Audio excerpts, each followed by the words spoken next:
Hi, Sangamitra.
Okay, so good evening. We'll be starting with today's problem solving session.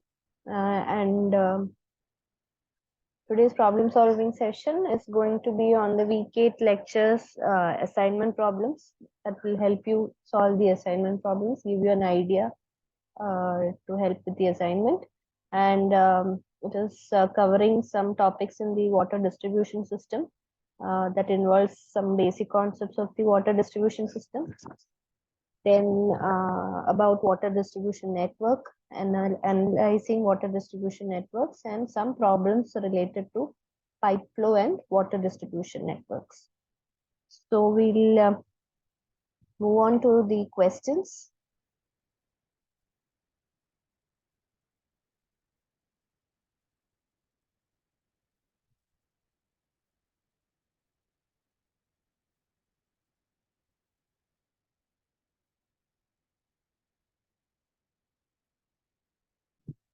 Okay, so the first question is, the water demand usually provided by a municipal water distribution system meets what all kinds of demands? Is it the potable water demands, firefighting demands, commercial demands, or all of the demands? Like always, you can put it in the chat box.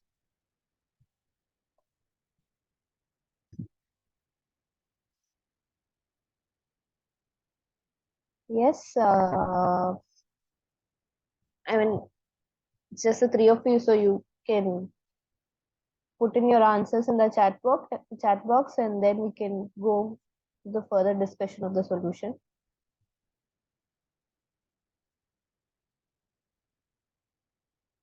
Okay, so this doesn't require much time, so I'll go into the solution. So we know that a water distribution system, we've learned about the what other aspects of water supply system. That is, we have the source of water, which can be a reservoir or river or a lake. Then there are intakes associated with it. There might be an intake depending on the requirement, or there might not be an intake. And then water from the source is then moved, conducted towards the water treatment system. And then we learned about various treatment phases like sedimentation, coagulation and flocculation, then secondary sedimentation, filtration, disinfection, all these processes we studied. And now we are moving to the water distribution system. And in this entire water supply system, that is including the source, the water treatment phases, and water distribution systems, the water distribution system is the aspect of this water supply that consumes a major portion of the capital that is invested in this supply system. So the major objective, so it has to be something that has to be planned and conducted in a really accurate and efficient manner. So water distribution systems, one of the major goals is to provide potable water. That is water for a requirement, potable needs, and not just provide water, but potable water, but also with um, required pressure and without deteriorating in the water quality. Now, it is also not enough if potable water is provided, but it is also necessary that the water distribution system takes care to provide water for firefighting demands, for commercial demands, as well as demands for so many landscaping requirements, like if there are parks or gardens, for maintaining those parks, for systems in the commercial networks, the public toilets are there, then water has to be provided to such commercial units also. So it is not just enough if they provide potable water, but it is also required by the water distribution network to provide water for non-potable requirements also. So here, as you can see, it has to satisfy the water requirement for domestic, commercial, industrial, firefighting purposes, and not only provide water, but it has to provide with sufficient pressure head, as well as without deteriorating the quality of the water that is being provided. So the answer, like Sangamitra said, will be all of the above: potable water demands, firefighting demands, as well as commercial demands. Moving on to the second question. A major disadvantage of maintaining a consistently low pressure than the minimum residual pressure in water distribution system may be.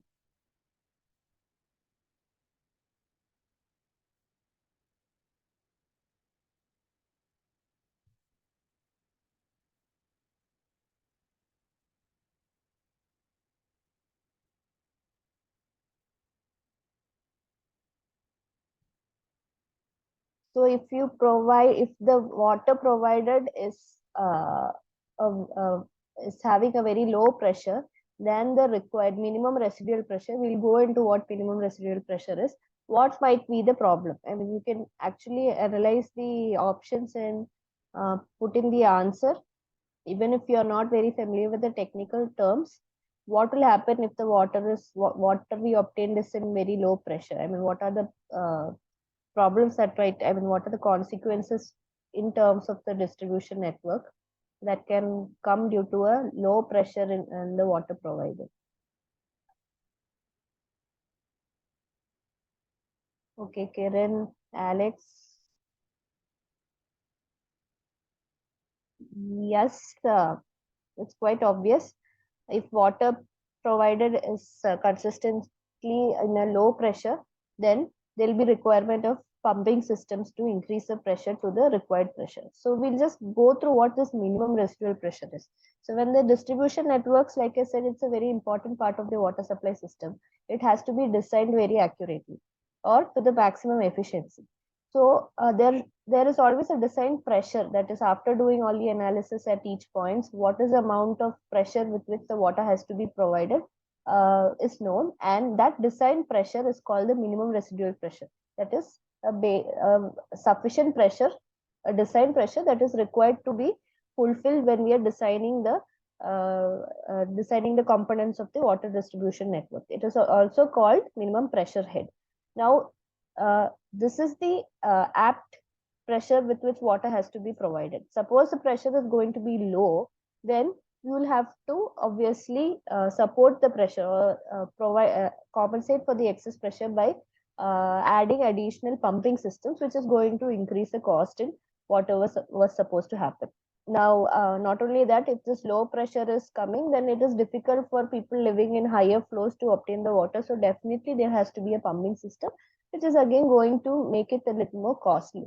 Now, on the other hand, if the water is coming with very high pressure, that is more than the design pressure, then what happens is there will be obviously the loss of water.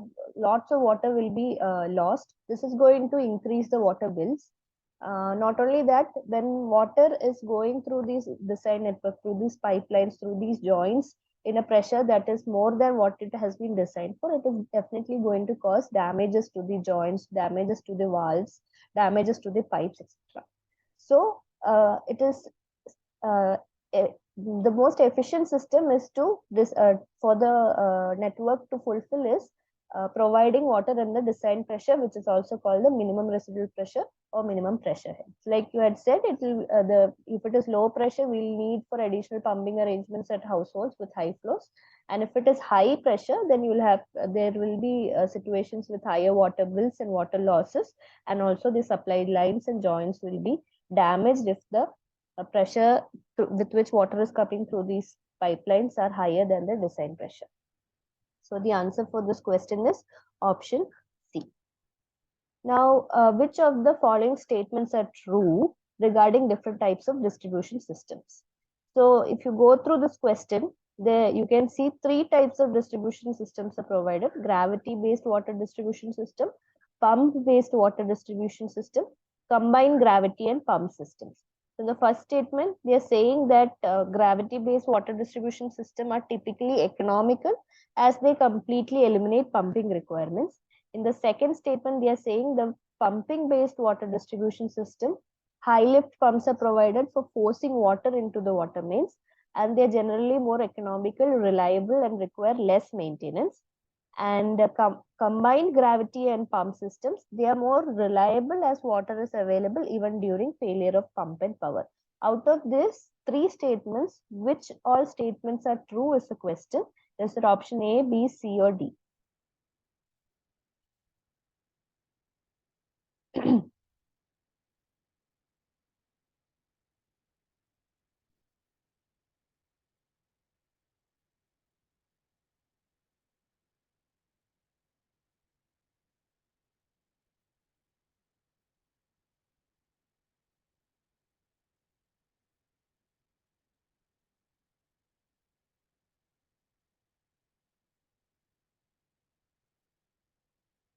Okay, so Sanghamitra said C, Alexis said D. We'll go on to see what are all these distribution systems and what are the advantages and where are they useful. So the first statement was about gravity systems for water distribution. So gravity systems for water distribution is nothing but it is a water distribution system where the water is provided from a reservoir as a result of the gravitational pressure head. There is no requirement of pumps or pumping systems to supply water to the consumer end, because this reservoir as well as the source of water is located at a higher elevation, and this elevation is meeting the pressure head requirements for the water to be provided at a lower consumer end. That is, the town or the population is residing at a lower area when compared to the source of water and the reservoir associated with the source of water, as a result of which, under the influence of gravity itself, water can be provided to the consumer end. So this type of system in which this gravity is used as a as the force for providing water is called gravity system for water distribution. Now you can see clearly the advantages, not requirement of pumping, which is going to make it more economical, and also less maintenance, less leakage, and pipe sizes. Particularly, the cost is going to reduce, not only because pumping systems are not required, also because the pipe sizes will be less. But the disadvantage is, again, if the source and reservoir is not at a sufficient elevation, then again the pressure of the water that is going to come here, we are not going to be able to alter the pressure of the water coming here using a pumping system, because there isn't one in gravity system. And not only that, because there is no external pressure applied for supplying water, for the requirement of firefighting demands that has a design pressure with which water has to be provided, that cannot be met in gravitational water distribution system. Now moving on to the second system, which is the pumping system for water distribution. What is happening is, we are going to pump the water. There will be a reservoir, and that reservoir, from the reservoir, the water is going to be pumped into the consumer end or the place of dwelling. And this can excuse me, this system or the reservoir can be located in any kind of elevation. It can be in a lower point, it can be a higher point. Generally it is on a level ground, and the dwelling point also need not be in a lower elevation or higher elevation, because the pump is going to take care of the water supply over there.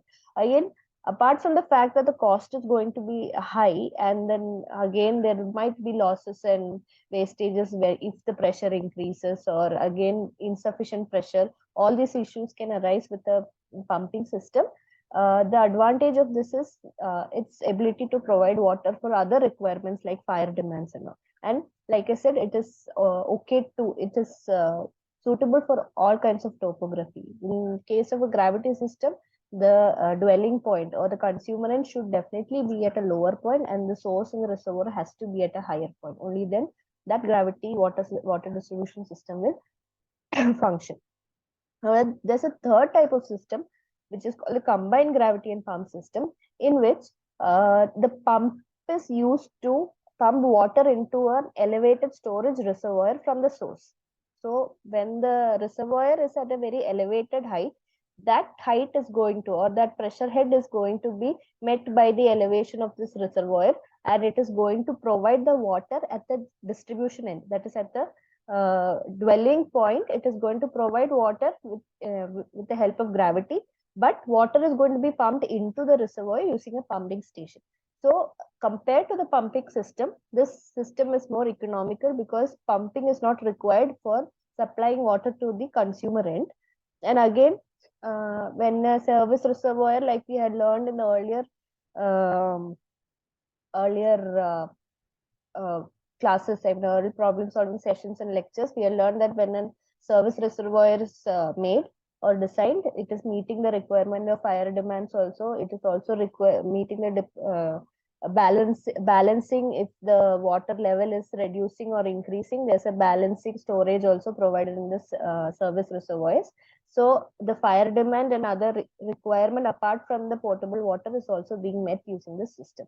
So when compared to gravity and pumping system, this will be the most efficient system in the three of it.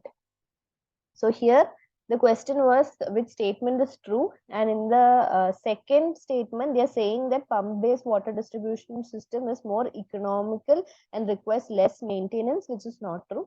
It is more amongst the three is the most costliest system, and it will also require sufficient maintenance because there is always chances of electrical damages or damages in the pump which will require maintenance. So the correct answer for this question is option C. Now moving on to fourth question. Okay, 1 second.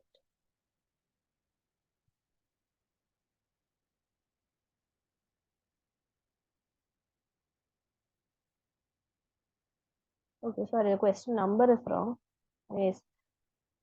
Before I move on to the next question, I would like to discuss about some different types of networks. That is, we're learning about 4 types of networks. There are 2 general criteria of network. One is branch network and one is looped network. Again, in branch network, there is this dead end, 4 types we are studying, which is dead end or tree system, grid-iron system, circular or ring system, and dial system. So let's just look into what all these are, and then we'll move into the question. So dead end or tree system, as you can see in this image, is a network system where you have a main line coming through the center of the place, and then it is diverging into submains. The submains are diverging into branches, and the branches are giving again pipelines to service connections. Service connection is nothing but the house or the building to which water is going to go. So this is how a dead end or tree system works, and the name is coming because every network or every pipeline is ending at one point, and also it is following the system of a tree where there's a main stem and main trunk, and branches are arising from the main trunk. So this is called the dead end or tree system. Now moving on to the next system, which is called the grid-iron system. In this grid-iron system, it is a closed looped network system in which you have one main pipe going through the center. From the main pipe, you have submains. From the submains, you have branches. But the speciality of the system is that all of these pipelines are connected to each other. So what happens is, in this dead end tree system, suppose the water is getting or some problem is happening at this point in the main system, water supply at all the other points will be blocked. And another major issue of this dead end or tree system is that at these end points, water is going to get stagnated if water supply or water circulation is not there in the system, because there are possibility of stagnations at this end, these dead ends. So that is another disadvantage of this dead end system. But this disadvantage is compensated in this gridine system, where even if this point water is not water supply is going to be cut, the water supply can be continued through other pipelines because all of them are connected to each other. Now, a similar network system is called the circular distribution system, where in gridine system, if the pipeline was going through the center and then branches were coming, here the main pipeline is surrounding the entire or enclosing the entire distribution system, and within inside the main pipe only the sub mains and branches are going. And this is also an interconnected system where all the sub mains and branches are all connected to each other, and this is also having the same advantages as that of the gridine system. Now there is another fourth system which is called the radial system, where there is a main pipe, and the main pipe provides water into certain structures called the distribution reservoirs. So every zone will have a distribution reservoir which is getting water from the main pipe. Water is pumped into this main pipe, into the distribution reservoir, and from this distribution reservoir, branches arises radially and provide water to submains and branches and submains and to whatever locations that is required. So this system, because of the way water is conducted, is called the radial system. Now the question over here is, which of these water distribution system layouts are typically more prone to cause stagnation of water? So we know about tree system, we know about gridine system, radial system, and ring system. Which one is likely to cause stagnation of water?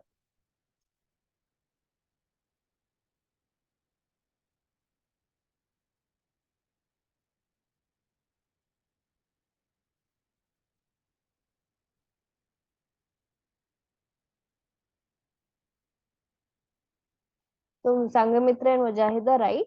It is tree system, because like we had shown earlier, tree system has got dead ends, and at these dead ends there's possibility of stagnation of water occurring. And not only that, since it is not interconnected to each other, circulation of water is not always going to be there. So this will result in water stagnation, which can also deteriorate the quality of water. That is the water will get stagnated, and that water again, if there's no proper maintenance happening, water can get into the clean water and deteriorate its quality. Okay, so next question, again about this water distribution system layout.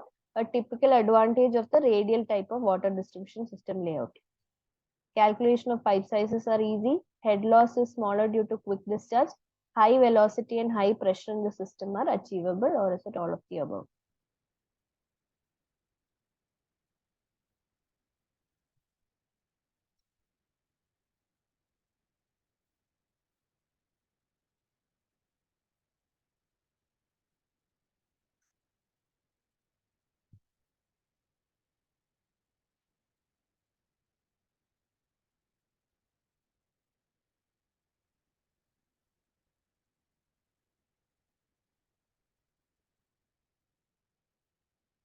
Yeah, so everyone's gone with the answer D. Let's look at the solution. So in a radial system, if you see, the advantages over here are calculation of pipe sizes is easy, because in the gridine system and the ring system, the network analysis, like through where water and all is going, analysis of that is quite difficult because there's a lot of interconnections. So network analysis is quite difficult in case of the gridine system and the ring system. But in this case, we have the main pipe, water going to the distribution reservoir from one main pipe. So that analysis is quite easier in this kind of a system, and also in the tree system. And water can be distributed with high velocity and high pressure, and head loss is very small because of the quick discharge. The only disadvantage the system has is that project cost is higher when compared to the other system, because individual reservoirs has to be provided at each zone. So the answer for this is all of the above. calculation of pipe sizes is also easy. Head loss is also smaller, and high velocity, high pressure also can be maintained. So it will be good to learn about that four system. One question is very likely to be asked from this tree system, gradient system, radial system, and ring system. Okay. So moving on to the next question. Which of the following pipe material is usually the least suitable for constructing large diameter pipes?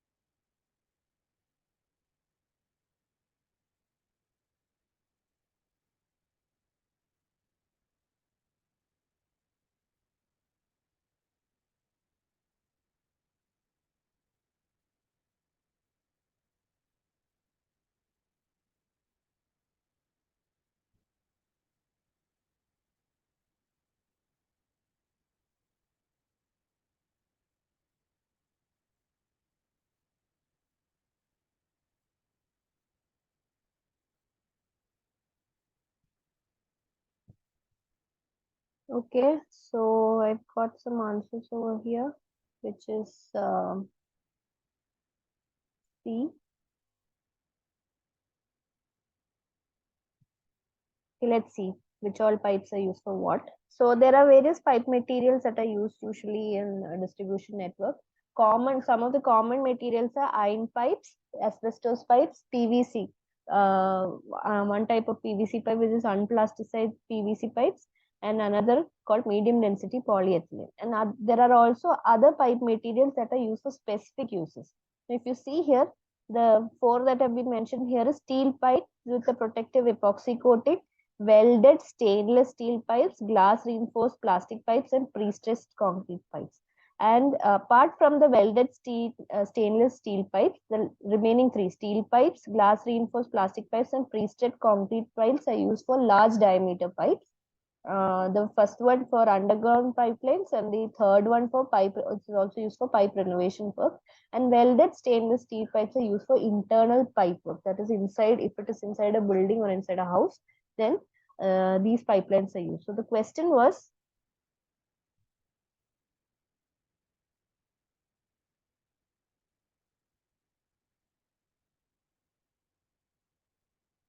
which of the following pipe material least suitable for constructing large diameter pipes? It's welded stainless steel pipes, because as you can see over here, except for welded stainless steel pipes, the remaining three can be used for larger diameter pipelines. So I think this one would have been known to you if you had gone through the lecture material preferably, because again it is just so many materials and properties of it. It is quite difficult to keep in mind, but it would be good to go through it.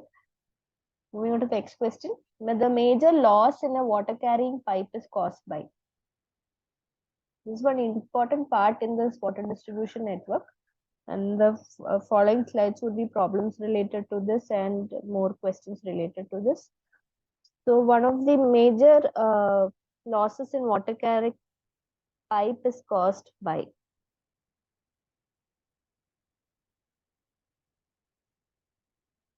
Is it because of the local disruption of fluid flow?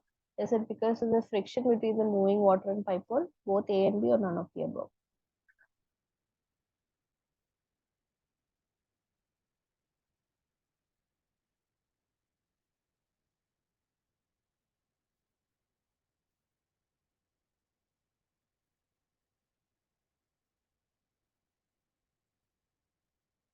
Yep. So let's look into losses. Now, energy losses or head losses in pipes can be categorized into two: major losses and minor losses. Major loss over here is the frictional loss, that is the the loss that happens when the water is moving through the pipe with, between the moving water and the pipe's internal surface. So this is the major loss that is occurring in a pipe network. And the minor losses includes losses because there's a expansion, there's a constriction, when there's a joint, when there's a connecting elbow joint or a L joint, when water moves through those joints, some loss of energy happens, and those losses are coming under minor losses. So here the question was, what is a major loss that is happening in a pipe network system, and that is a frictional loss.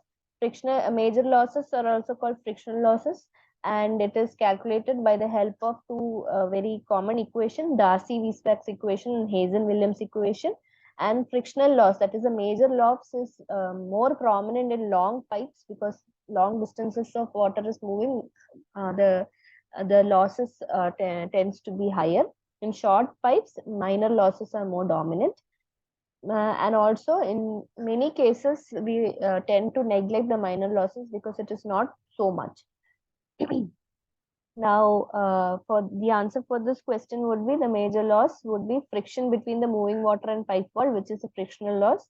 Local disruption of fluid flow is nothing but when water is like coming from a bigger pipe to connected to a smaller pipe, the losses that is happening because of the size difference will be a disruption to the fluid flow. There will be a change in the fluid flow. Same way, if it is going through a joint, through an L joint or a smoothen joint or a sharp joint, again there's disruption to the fluid flow. So such losses in loss in energy that is occurring due to such conditions are coming under minor losses.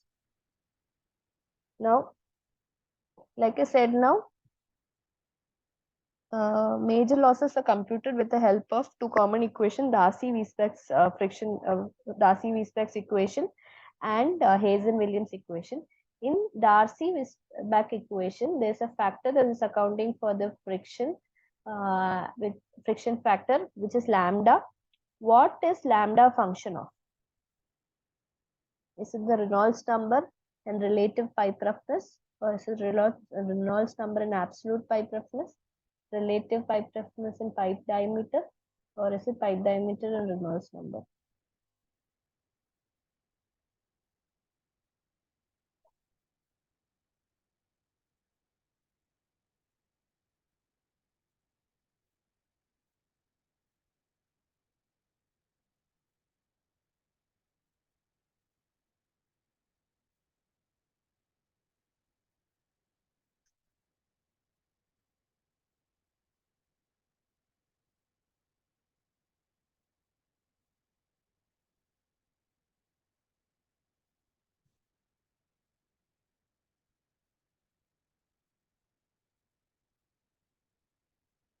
Okay, so let's move on to the answer.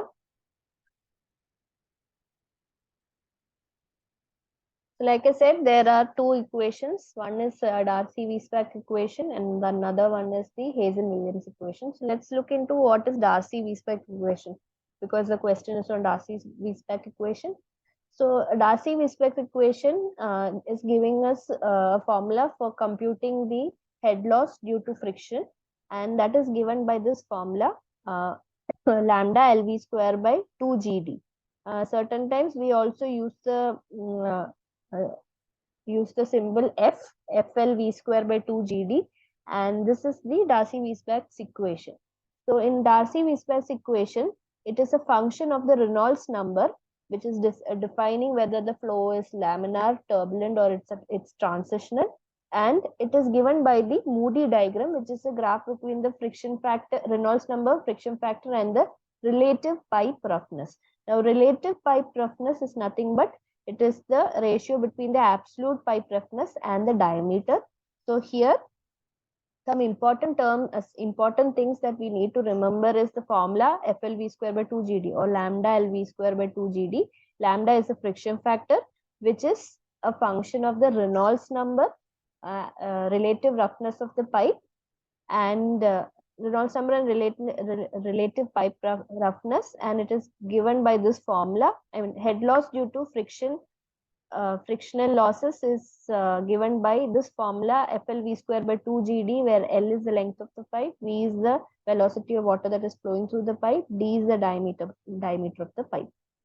So this is one very important formula, and definitely there's going to be a question or two using this formula, and also about Reynolds number and yes. So here you can see this lambda is dependent on if the flow is laminar, turbulent or transitional. For laminar flow, lambda is equal to 64 by Re. Re is going to be the Reynolds number. Reynolds number is less than 2000 for laminar flow in pipeline, in pipes. If it is between 2000 and 4000, it is transitional flow, and for Reynolds number greater than 4000, it is turbulent flow. So it is good to know these values. Re is less than 2000 for laminar flow. Transitional flow, it is between 2000 and 4000. And for turbulent flow, it is greater than 4000. Because the questions will be given not with a Reynolds number, they will just say that it is laminar flow or it's a turbulent flow. And we'll have to assume the values of the Reynolds number. So in that case, it is good to remember these values. And yes, this is the Moody diagram, which is describing the functional behavior of lambda.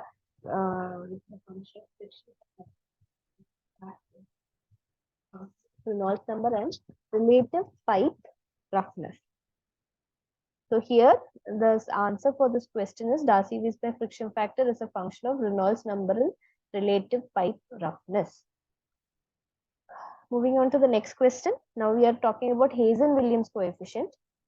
Hazen-Williams coefficient, the Hazen-Williams friction coefficient. Hazen-Williams formula, we have a friction coefficient like how we have in Darcy-Weisbach's equation. That friction coefficient, what is it a function of? Is it constant irrespective of its age and material? Does it vary with the pipe diameter, or is it a constant for a pipe depending on its age and material, or none of the above?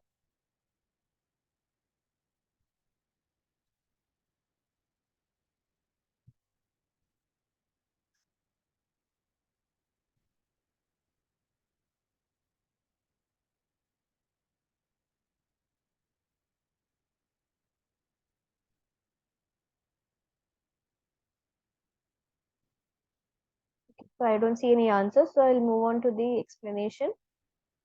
So like for Darcy-Weisbach equation, there's also an equation given by Hazen-Williams formula for computing the head loss due to head loss due to friction. And there is a coefficient apart from the discharge length and diameter of pipe. There's a coefficient called the Hazen-Williams friction coefficient. And this friction coefficient is a function of the roughness of the interior surface of the pipe as well as the age of the material. So C value is considered to be a pipe constant. Like if you know the material of the pipe and if you know the age of the pipe, it is constant value for that material and that age. So the answer for this question would be it is a constant for a pipe depending on its age and material. So we just looked about two major equations used for calculating the head loss due to friction. Friction is the major loss that is happening in a pipe network system, and how to compute the head loss because the energy loss because of this friction, which is given by Darcy-Weisbach's equation and Hazen-Williams equation. There are two important coefficients in it. What are the coefficients a function of? All these are important things that you could focus on in this question. Now, again, a question on the head loss. Head loss caused by the expansion or contraction in pipe sizes in the piping system is known as what? Local losses, friction losses, flow losses, or none of the above?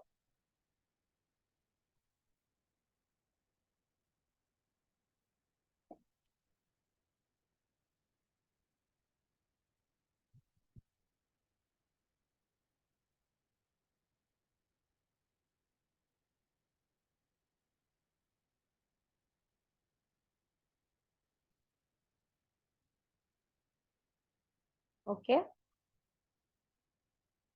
Nobody? We know it's not friction losses and we know it's not option D.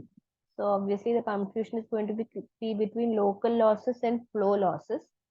Okay, let's look into the explanation. So local losses, which is also called the minor losses, like I told earlier, these are losses that will occur when there's a disruption in the flow of water. And how can these disruption happens? At the pipe entrance. Definitely when pipe at the pipe entrance, there's going to be a disruption in the flow. When the pipe is contracting, that is, this pipe is connected to a smaller diameter pipe, when there will be losses there will be a disruption in the local flow. Then there is pipes being expanded. Then there is also bend in the pipes. It can be either a smooth bend or a straight bend, and also threaded pipe fittings. So all these are resulting in minor losses. Minor losses is computed using this formula kv square by 2g, and since it is bringing a disruption in the local flow, it is also, you can remember it like that, it is also called local losses. So major losses are called frictional losses, minor losses are called local losses, um, and minor losses are computed using this formula, and this k value is dependent on the what category of loss it is, whether it is occurring due to expansion or due to contraction, is it at the entrance, is it because of a bend flow. The different types, different reasons for causing this local disruption has got a k value. Yeah, like you see here, if it is loss at head at entrance, the formula is going to be kv v square by 2gd. Again, if loss due to loss discharge is into a moving water, depending on discharges into a still water, the formula changes. Losses due to expansion and contraction, the formula changes in this way. In pipe fittings, it is this way, and in elbow and bends, it is this way. I think loss due to expansion is one formula that you can keep in mind. Others and all are almost the same.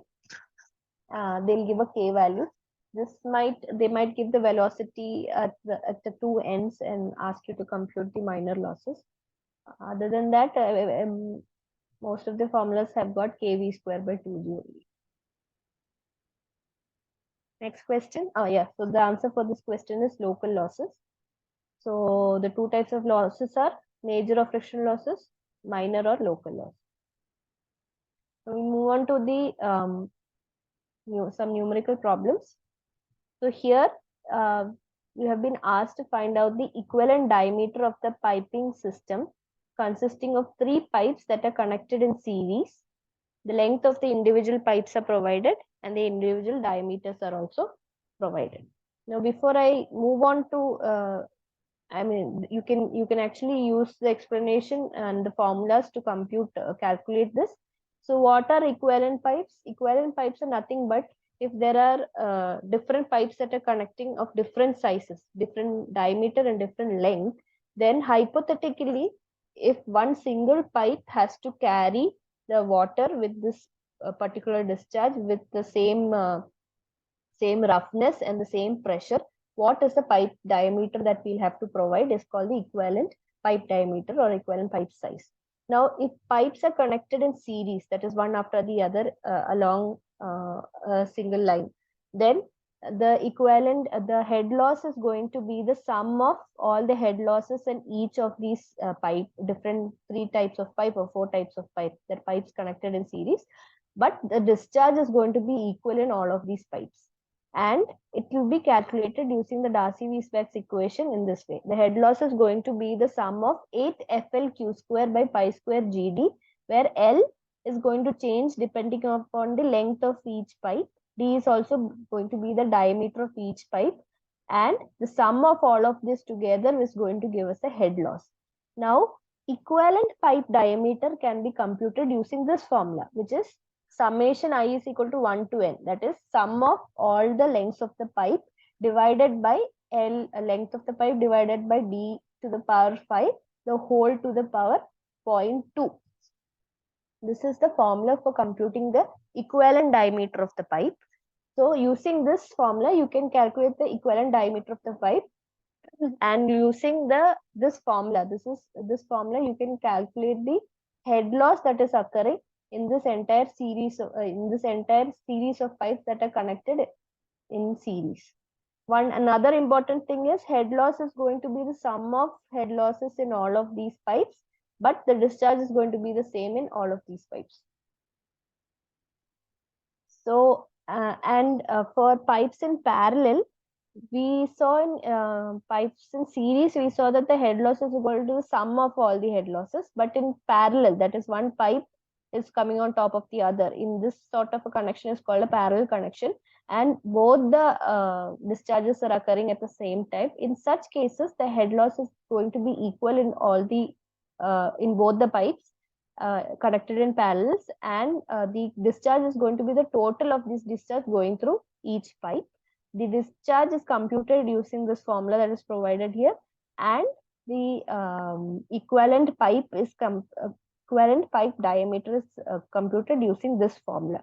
Now, in this question, we have been asked the equivalent diameter of the piping system of three pipes that are connected in series, and the equation for that is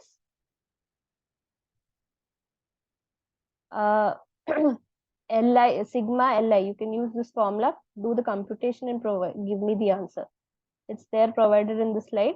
Li by di to the power 5 whole power 0.2 summation of all of it. You can take a minute or two to do the computation and give me the answer.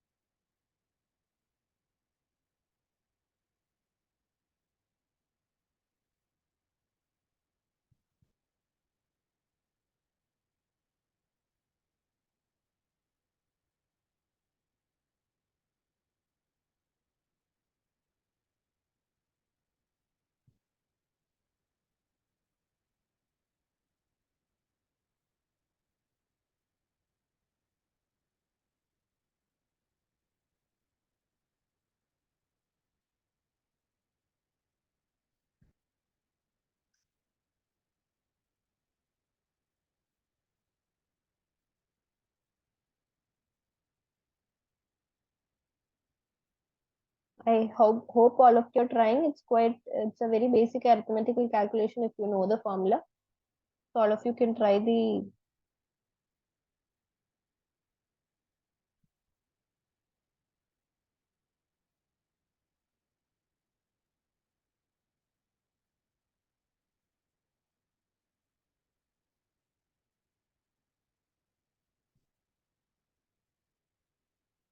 This is the question. The length is given as 720 meter, 700 meter, and 750 meter.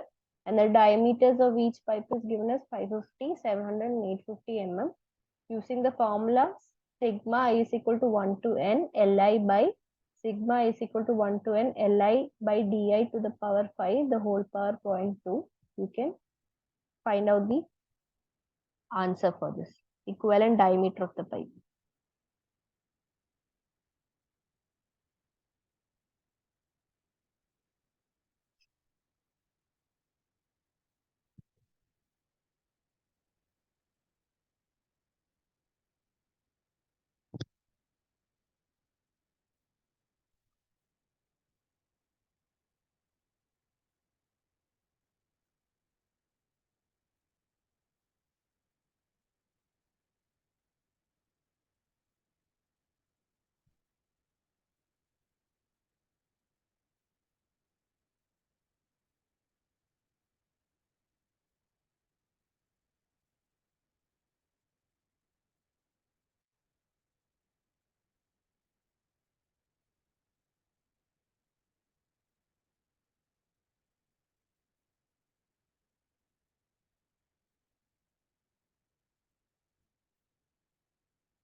Okay, so I'll move on to the solution.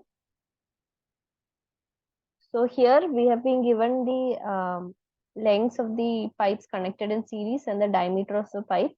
So putting it in this equation is nothing but it is just modified. It is just modified. If you bring in the d equivalent to the numerator and take the 1/5 of the power, then you will get the same equation. So doing the calculation, the answer obtained here is 640 mm. So here each pipe length and diameter is substituted, and the fifth power of the diameter is used and then found. Another thing to be careful here is this is provided in meters and this one diameters are provided in millimeters. So you have to convert it to meters and then find out the solution. Okay, so let's move to the next question. What is the minimum diameter of water carrying pipe having a velocity of 0.25 meter per second required to produce turbulent flow, assuming the water viscosity and density is this? Now, this is going to make use of the Reynolds formula for the Reynolds number. Formula for the Reynolds number we have learned in the earlier sessions, which is rho Vd by mu, and everything is given in here. They have given the water viscosity, they have given the density, they have given the water velocity. You're supposed to find the D. Only thing that is not given is RE. RE, like I said, I had told in the earlier slides, what is it for laminar, transitional, and turbulent flow. Here it is given turbulent flow. For using the value of RE for turbulent flow, you can find out the diameter. So I'll give 1 or 2 minutes to, or how much time you require to solve the problem. Just you can probably do it and give me the answers in the chat box.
Don't think this Could we problem. assume RE value for turbulent flow? It is given beyond 4,000. The value is beyond Yes. 4,000.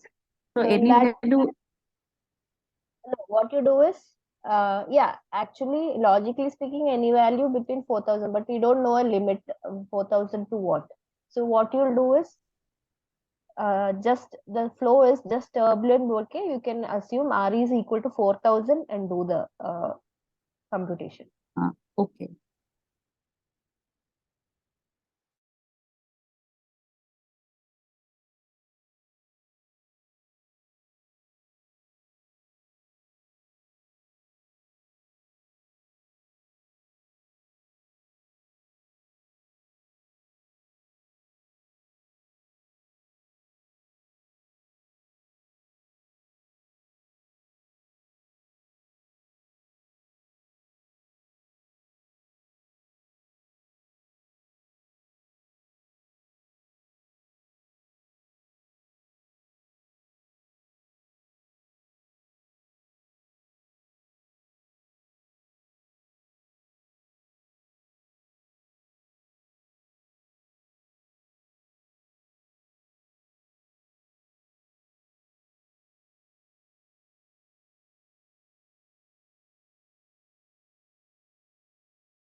So I had mentioned earlier, RE value, if it is less than 2000, it is laminar. If it is greater than 4000, it is turbulent. So in this problem, we don't know a final limit of RE value. So what we do is we assume it as 4000, equal to 4000. Substitute the values of velocity in this formula. Here RE is equal to rho Vd by mu. Rho is the density, which is 1.14 into 10 to the power minus 3 kilogram per meter. Kilogram per meter cube it is. Then velocity is 0.25 meter per second. D is the diameter which you have to find. Mu is the viscosity, which is 1000.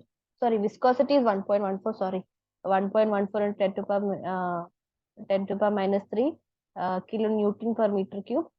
1000 kilogram per meter cube is the density. Substituting that, we will get an answer in meters that we have to convert it into millimeter or not, whichever is fine. So the confusing part over here, or the glitch in this question, is to be aware of the values of Reynolds number. Formula is very simple formula, rho Vd by mu. If you know this formula and if you know the Reynolds number, you can get the diameter of the pipe. This is a very simple calculation if you know the formula and these values of Reynolds number. And this Reynolds number is a Reynolds number for pipe flows. That also you should remember. Okay, next question. The total energy head of a pipe that is placed 15 meter above the datum is 27 meters. Find the velocity of water in the pipe if the pressure head is 7.5. So we all know the total energy is equal to pressure head plus velocity head plus datum head. So here they have given us total energy head of the pipe, datum head of the pipe, pressure head of the pipe. They have asked you to find the velocity of water. So if you just give it a shot, you should know about the formula of pressure head, about velocity head. If you know that, you'll be able to do this. Give it a shot and then we'll move on to the explanation. Give a minute or two.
We'll move on to the solution.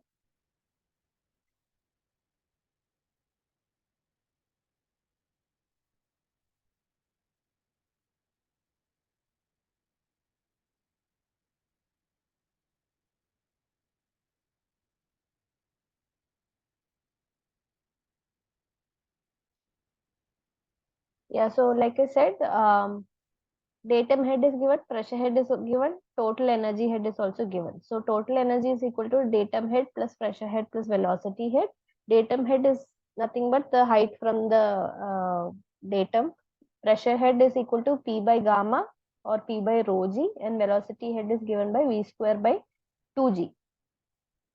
We are supposed to find out the velocity, not the velocity head. So we can get the velocity head value is equal to 4.5 by taking the root, multiplying it with 2 and g value and taking the root of the entire answer, you will get the velocity. So this is also very simple numerical that is most likely to be asked, but you have to know the formula for the total energy, which is given by the Bernoulli's equation. Pressure head plus velocity head plus datum head. Know what is pressure head equal to, what is velocity head equal to, and then compute. If they can ask you what is the pressure, they can also ask you what is the velocity. Moving on to the next question. This is a pipe network. A pipe network analysis is an analysis to find out the head losses in each pipes and the discharges in each pipe. And it is done using various methods. One of the method is Hardy-Cross method. Now in this analysis, you can see over here, there is a discharge of 75 liters of inflow of water. And from one point, 30 liters is going out. Another point, 10 liters is going out. And when water enters through this pipe, some water will go here, some water will go down, some water is going through this connection, some water is going to Q4, some water is going to Q3. They have given the value of Q1, Q2, Q3 and Q4. We are supposed to find out what Q5 is. So you can make an assumption of what is the amount of water that is going to be distributed into these pipelines depending on the inflow and the outflow. You know that 75 is entering. So this flow is going to be separated into Q1 and Q2. So just assume some values and then find out what Q5 is. Fortunately here we don't need to assume because water discharging Q1, Q2, Q3 and Q4 is given. We just need to find how much of water is going through Q5. So that is what you need to find out. This you can just try it out again. There is nothing of network analysis to be done in this question. This is just a part where you have to assume what is the amount of flow that is going to be in Q5 depending on this inflow and the outflows provided and the discharges in each segment of this network. This is an interesting thing. So maybe you can all try it out and then we'll move on to the solution.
You can just see like in Q1 you have 55, Q2 there is 20.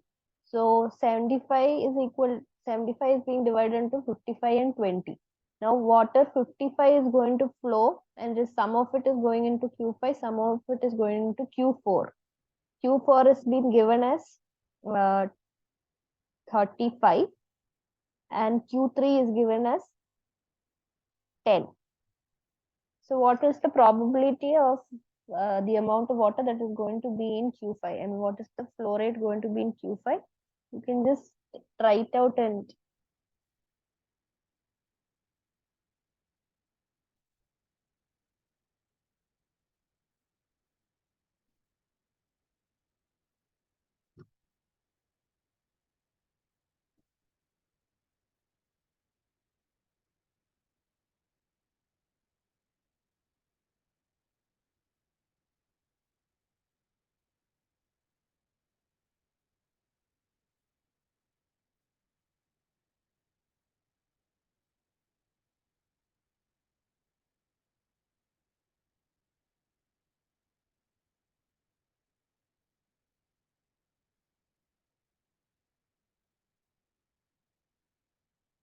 Is anyone trying it out, or should I move on to the solution?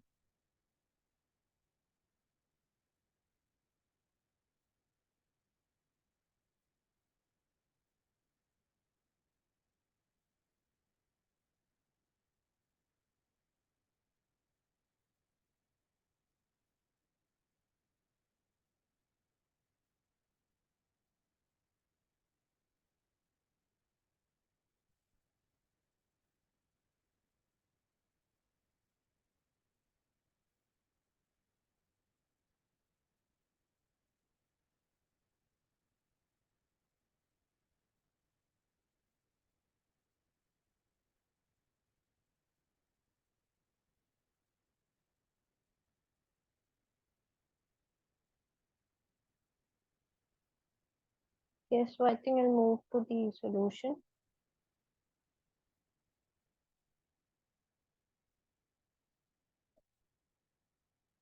So like I said earlier, here 55 is the flow rate, Q2 is 20 liter per second, Q3 is 10 liter per second, and Q4 is 35.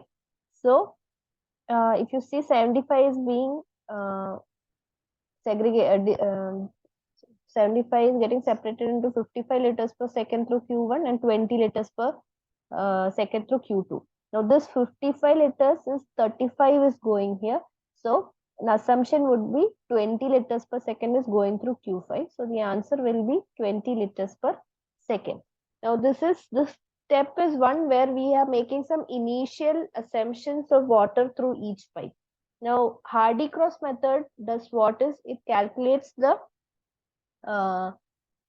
it calculates a corrected flow through each with the help of the friction coefficient and a certain set of computation. Again, you see here clockwise and anti-clockwise. When the flow occurring is in the clockwise direction, positive flow, and if the positive value of the magnitude will be taken, and if it is occurring anti-clockwise, the negative value of the magnitude will be taken, and depending on that only there is a set of calculations that will be done. This has been explained in the practical problems in the lectures. You should definitely go through them.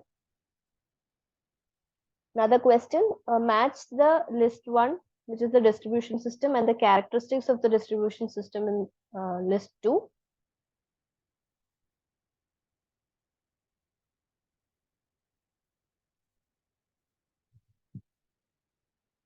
So the 4 systems that we discussed is here.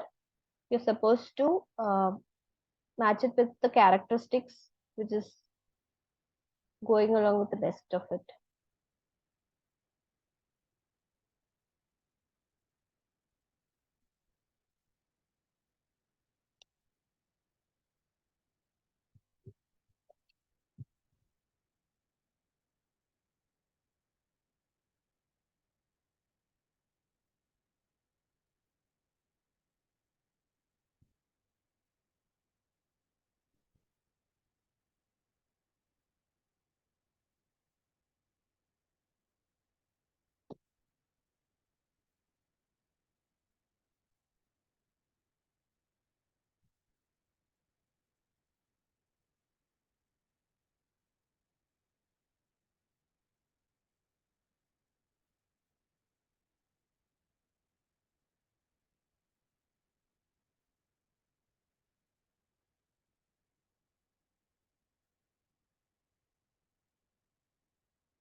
Yeah, Sanghamitra, your answer is correct. It is option A. You see here, tree system goes with calculations. A simple and accurate flow determination is also possible at any line. So tree system is a very simple system to do the network analysis. So A is going to go with 2. Now B, gridiron or reticulation system is going to match with, there are large number of cutoff walls and longer pipes. That is again common to both of B and C. So let's go to C. Circular system is running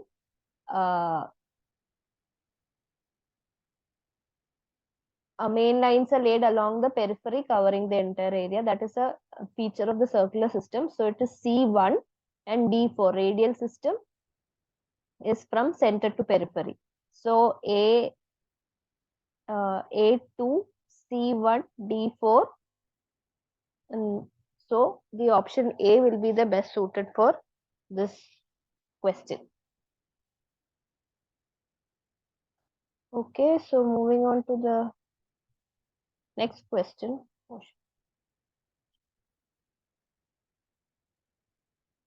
Okay, there are 3 questions in this. Suitable layout for a water supply distribution system for an irregularly grown town is. So certain kinds of towns, certain systems can be made. If the town has been developed in a very irregular manner, what is the kind of distribution network that can be provided? And it is the question. Yeah, so the answer for the first question would be dead end system, because like you see, anywhere and everywhere the pipes are laid. There's a main, and from main, wherever the location, the consumer end is, you can put a pipeline to it. So it will be dead end system. Now for the second question, what is the suitable layout for a city of roads of rectangular pattern?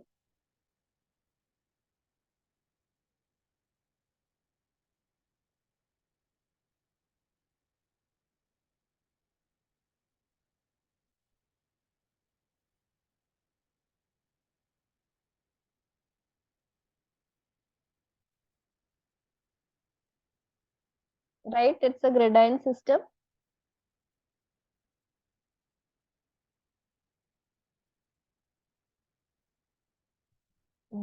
Okay. I'm a little bit doubtful about this question because it can also be the ring system. I don't know why the ring system cannot come. I'll have to look into it. Let's move to the third question. The method which is most widely used for analyzing and designing the pipes of all types of complex water distribution networks is.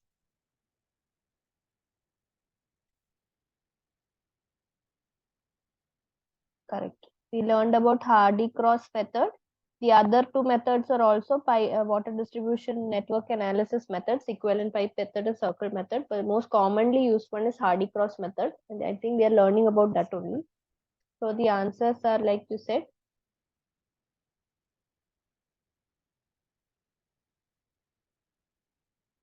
1A, 2B, and 3B. Again, this question I'm a little doubtful about. Why not the ring system? I'll just definitely look into it. You also please go through, and if I get an explanation, I'll put it in the slide itself. Okay, so let's move to the last question here. This is a pipe network again given. You're supposed to find out what is given here. QA is given, QB is not given, Q2 and Q5, Q4 is not given. You're supposed to find out the discharges in all of these pipes. Again, definitely try. This is also based on you have the discharges, certain discharges given, certain discharges not given. Here also what you have to see is there's an input that goes 100 liters per second or meter cube per second or whatever. 100 is going from one end, 20 is going out from one end, another value is going on, and from C 30 is going out. So inflow should be equal to outflow will be one method to compute what is going on inside the system.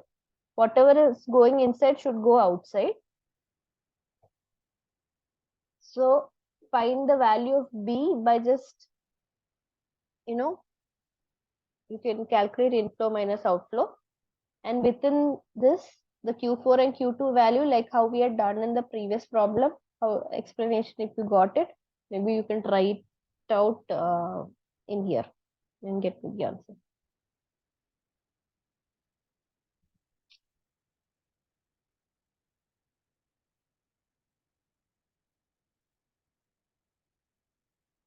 Yes, QB is going to be 50, correct?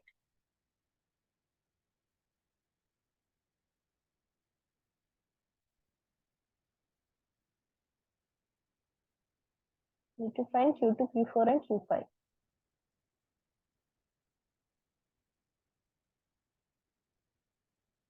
Yes, Q4 is going to be 60.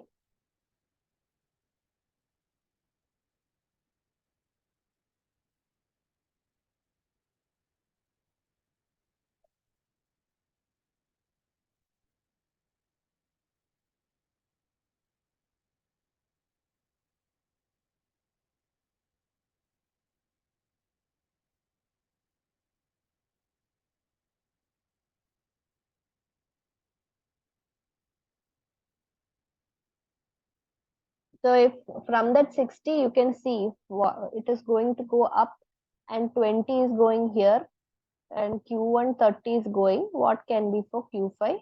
Q2, yes, again. Yes, 40 out of that. 50 is going here. So this for 50 to flow out of here, Q1 30, Q2 has to be 20. Only then these two together will contribute to QB, which is equal to 50. Now Q5. Correct. So I think all of you got a hold of how you calculate it. Now you can also calculate the pressure drops HF4 and HF5. Now you have the discharges. Okay, I think we didn't do any problems related to that, so it might be a little difficult. Okay, never mind the HF4 and HF5. My intention was just for you to get a hold on these discharges. So yes, let's go to the answers. Just write like all you had given. Q2 is going to be 20, Q4 is 60, Q5 10, and QB is equal to 50.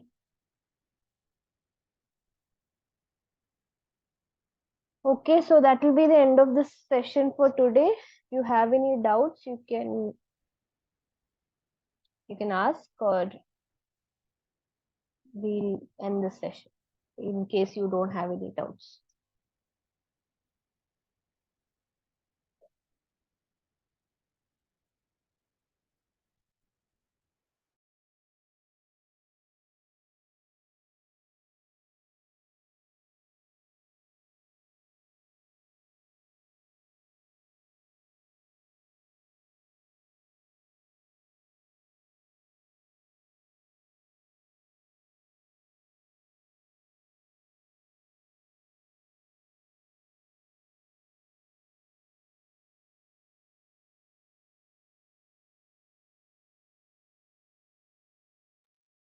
Okay, Alex. Thank you for attending the session. Yes, this is Sangamitra. So actually, in last assignment, I was little bit confused while solving the problems. Some numericals were there from question number 12 to 15. Okay, so yeah, 1 second. Let me go through it.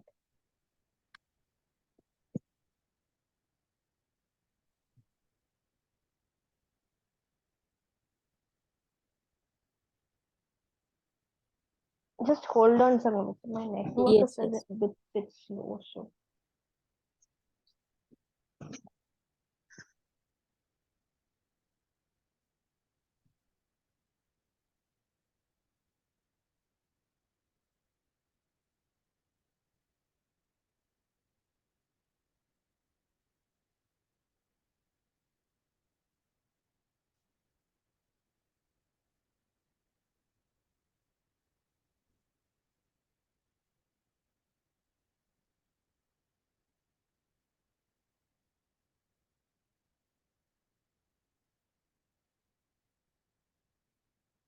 week 7, right? yes. Okay.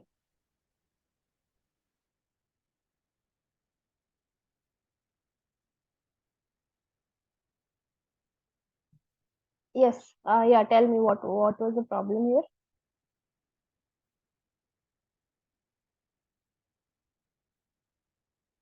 Hello. Yes. While solving problem number 12, actually. Problem number 12. Can you tell me the answer? It's ranges in 1000. I haven't got the answers yet.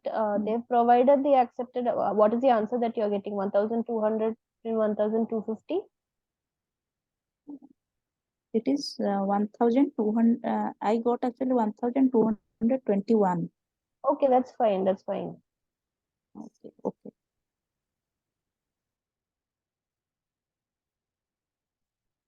That's it, or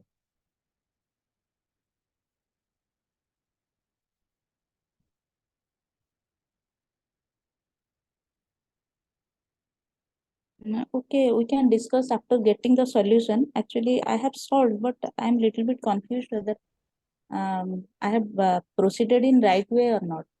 So after getting solution, I'll once cross check. Then if I'll face any difficulty, then Okay, uh, okay. I think, do you want me to discuss these assignment questions, numericals in the next session? I can do that if you want. yes, yes, yes. Okay, I'll do that. Even I have not solved it, so I'll definitely solve it and then we can discuss it in the next session. Okay, thank you. Okay, okay.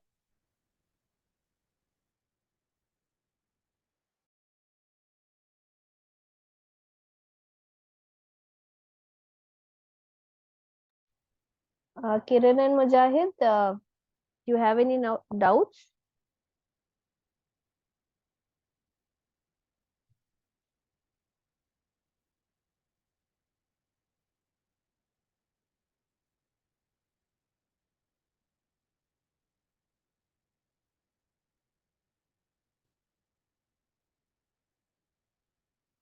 Okay.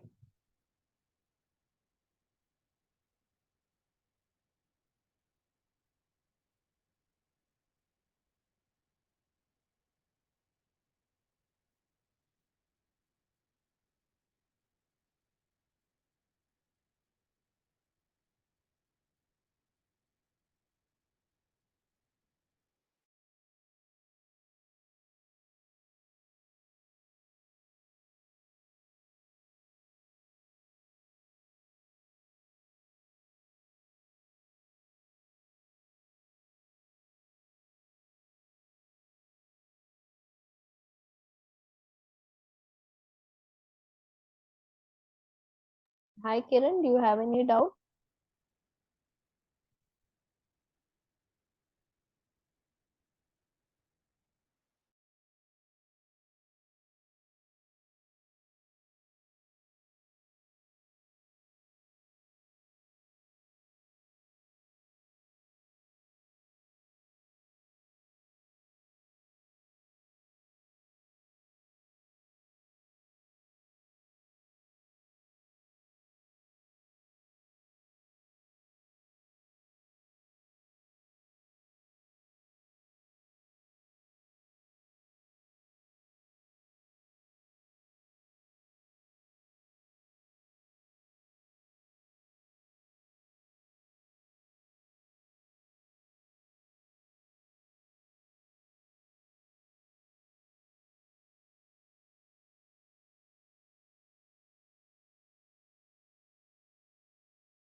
Hello, Kiran, are you there?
Okay, so we'll end the session for today.